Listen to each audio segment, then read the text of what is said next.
Pemirsa, setelah 1 bulan lebih berada pada level awas, seminggu terakhir Gunung Api Agung mengalami penurunan aktivitas vulkanik. Statusnya pun diturunkan dari awas menjadi siaga. Pengungsi yang berasal dari luar wilayah KRB 3 diperbolehkan kembali ke rumah. Setelah 1 bulan lebih berada pada level awas dan seminggu terakhir terus mengalami penurunan aktivitas vulkanik, status Gunung Agung diturunkan. Penurunan status ini baru saja disampaikan langsung Kepala Pusat Vulkanologi dan Mitigasi Bencana Geologi Kasbani, didampingi Kepala BPBD Provinsi Bali Dewa Made Indra di pos pengamatan Gunung Api Agung Rendang. Dan pada hari ini kami menyampaikan laporan perkembangan Gunung Agung. Ya. Kita tahu pada sejak tanggal 20 September, 20 Oktober 22 ya.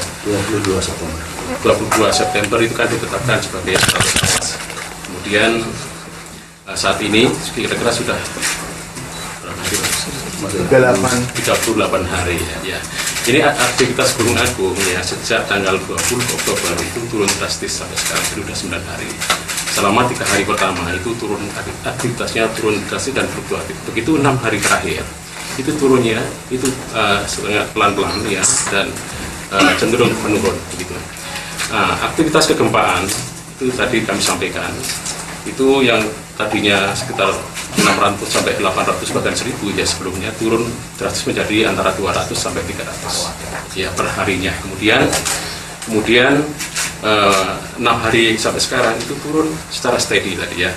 Terus dari data deformasi ya baik yang ditunjukkan oleh GPS dan juga oleh TEL itu juga menunjukkan ada perlambatan deformasi atau invasi.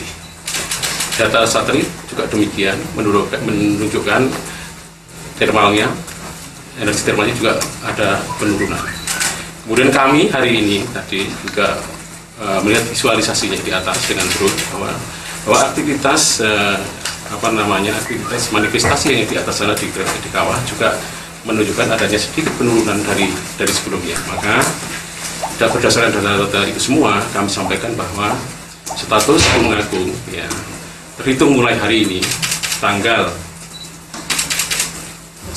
29 Oktober jam 16 waktu Indonesia bagian tengah dinyatakan turun dari level 4 awas menjadi level 3 siaga.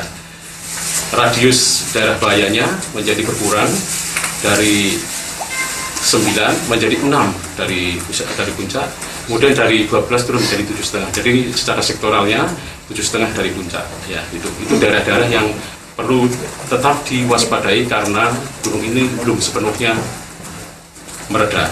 Jadi sewaktu-waktu bisa terjadi peningkatan kembali. Ya, kita harapkan ya aktivitasnya terus menurun. Ya, gitu. Kita terus menurun sehingga nanti bisa ke level waspada, level kemudian normal kembali. Saya pikir itu yang paling penting dan nanti kalau ada pertanyaan silahkan. Kebetulan saya di sini bersama-sama dengan Pak Kepala BPBD yang tentu ini berkaitan dengan daerah yang diungsikan Pak ya. Jumlah daerah pengungsi yang tadinya banyak sekarang menjadi sekitar 6 desa ya. Yang 6 desa tapi tidak semuanya dalam desa itu, ada bagian-bagian dalam satu desa barangkali tidak seluruhnya ya. Tergantung berada di batas mana gitu ya. Ada batas. Kalau berada di luar itu di luar garis batas yang 7,5 itu tentunya ini bisa kembali, tapi yang masih berada di dalam itu tetap berada di pengungsian. Itu barangkali. Terima kasih. Wassalamualaikum warahmatullahi wabarakatuh. Pengungsi yang berasal dari luar wilayah KRB 3 diperbolehkan pulang kampung. Gagite, Bali TV.